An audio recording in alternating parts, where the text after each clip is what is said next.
Olá, alunos, tudo bem? Essa é a nossa primeira aula gravada de artes. Essa aula foi gravada para você que não está podendo, nesse momento, acompanhar as aulas síncronas pelo Meet. E também para você que acompanhou e quer rever algum ponto. É importante salientar que as aulas síncronas pelo Meet são de fundamental importância, porque durante as aulas ao vivo você pode tirar dúvidas com o professor e interagir com a aula.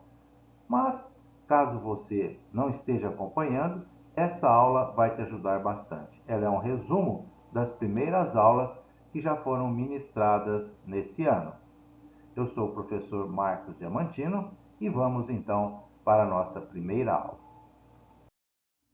Nessa nossa primeira aula, nós vamos falar sobre a importância da imagem na história da arte. Mesmo os nossos ancestrais, os homens primitivos que viveram há milhares de anos, eles também tinham a necessidade de se representar e representar tudo aquilo que estava ao seu redor. Observe essa fotografia. Essa fotografia mostra a imagem de um bisão, uma espécie de animal bovino que existia há 35 mil anos antes de Cristo. Os homens primitivos, eles pintavam já esses animais nas paredes das cavernas onde eles viviam, né? Essas são chamadas pinturas rupestres do período paleolítico. Por que pintura rupestre? Pintura rupestre porque rupestre tem a ver com rochas. Mas essas pinturas do homem primitivo, elas eram ritualísticas. O homem primitivo ainda não se sentia um verdadeiro artista. Essas pinturas faziam parte de rituais. O que são rituais? Bom, se o homem primitivo pintasse um animal na parede da caverna, ele acreditava que no dia seguinte teria uma boa caçada. Pinturas rupestres também foram encontradas no Brasil. Note que nessa figura o homem também começa a se representar. Você vê ali uma espécie de homem palito, mas é o homem se representando nas suas imagens, nas imagens que ele colocava na parede das cavernas. A gente pode dizer que é a busca de sua própria identidade há cerca de milhares de anos atrás. Essa figura humana, retratada numa caverna do Parque Nacional da Serra da Capivara, em São Raimundo Nonato, no Piauí, mostra também uma caçada. Provavelmente ela foi feita há 5 mil anos, no período neolítico. O Parque Nacional da Serra da Capivara, ele foi constituído porque nesse local muitas pinturas rupestres foram encontradas e é um verdadeiro sítio arqueológico do Brasil que merece ser conhecido. Bom, esse é um outro exemplo do homem procurando se retratar já há milhares de anos. Nessa imagem, a Caverna das Mãos, que foi encontrada na Patagônia, uma região da Argentina, o homem se encanta em colocar a própria mão na parede da caverna. Como que ele fazia isso? Ele apoiava a mão esquerda na parede da caverna e soprava tinta sobre ela, criando um dos primeiros moldes da história. Hoje a gente chama de estêncil, que é muito usado na arte urbana pelos artistas do grafite.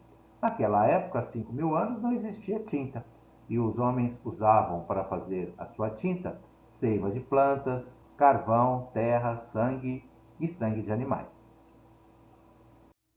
O interesse de se ver retratado nunca abandonou o homem. No período do Renascimento, na Europa, lá pelo ano de 1500, esse movimento buscava representar o corpo humano na forma do que os gregos antigos faziam, ou seja, buscavam representar o corpo humano realisticamente, de uma forma natural, né? Como se fosse uma fotografia, embora naquela época a fotografia ainda não existisse. E foi Leonardo da Vinci, né, um inventor, cientista e artista, que buscou criar as proporções corretas do corpo humano. Ele fez muitos estudos e criou esse modelo que se chama o homem vitruviano. Esse desenho foi criado em 1487. Esse desenho Leonardo da Vinci coloca as proporções que ele achava correta do corpo humano e vai servir também até de exemplo para outros artistas. Por que é chamado de vitruviano? Porque Da Vinci partiu dos estudos de um arquiteto da época chamado Vitrúvio. O corpo humano no Renascimento, como já nós citamos, esse período valoriza o homem e as descobertas científicas, já que Leonardo da Vinci era também um cientista. Mas, na questão da arte, esse movimento buscava o ideal grego de beleza. Se você observar bem a Mona Lisa, ela lembra um pouquinho, né, aquelas estátuas gregas, o rosto dela, buscando aquela perfeição. A Mona Lisa, de autoria de Leonardo da Vinci, é considerado hoje um dos quadros mais famosos do mundo. A história diz que Leonardo retratou Lisa Gherardini em 1503, esposa de um comerciante. Esse quadro famoso está exposto no Museu do Louvre, em Paris. Mas existe apenas a forma realista de fazer uma obra de arte, professor, seja na pintura, na escultura, para representar o corpo humano? Claro que não, né? Mesmo porque, com a chegada da fotografia, que com um simples clique você registra a realidade à sua volta, os artistas passaram a buscar outras formas de representar o corpo humano, né?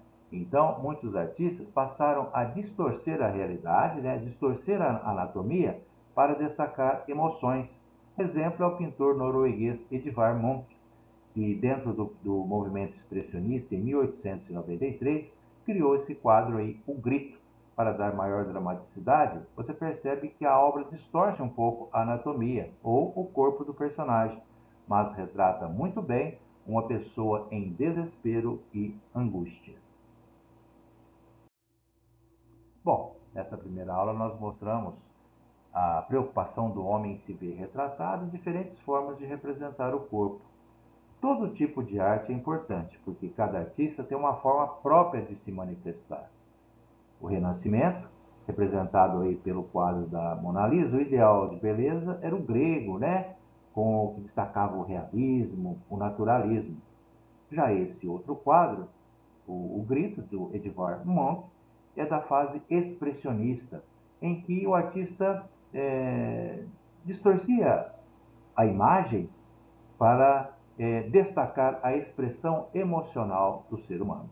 E existem muitas outras formas de representar o corpo humano. Bom, nessa nossa primeira aula, nós vamos deixar uma atividade para vocês, que é o seguinte: vocês vão fazer um autorretrato. Por quê? Porque nós estamos falando de corpo humano, e corpo humano é uma forma da gente se identificar, o nosso corpo, não é mesmo? Então, você vai se desenhar. Olhe alguns exemplos aí nessa imagem, tá? O estilo não importa, é importante a sua intenção de se desenhar, tá? Você vai se desenhar como você se vê. De repente pode colocar ali, mesmo sendo um autorretrato, vamos fazer o rosto, né? Mas você pode colocar um detalhe de uma roupa. O material que você pode usar é o seguinte: o sulfite, o caderno de desenho, cartolina, papel de embrulho, lápis de cor, tinta guache, canetinha, tá? Você vai fazer o seu retrato, tá bom? Da forma como você está vendo aí na posição que você está vendo nessas fotografias, tá certo? Vou dar mais uma dica. Como que eu vou fazer o autorretrato?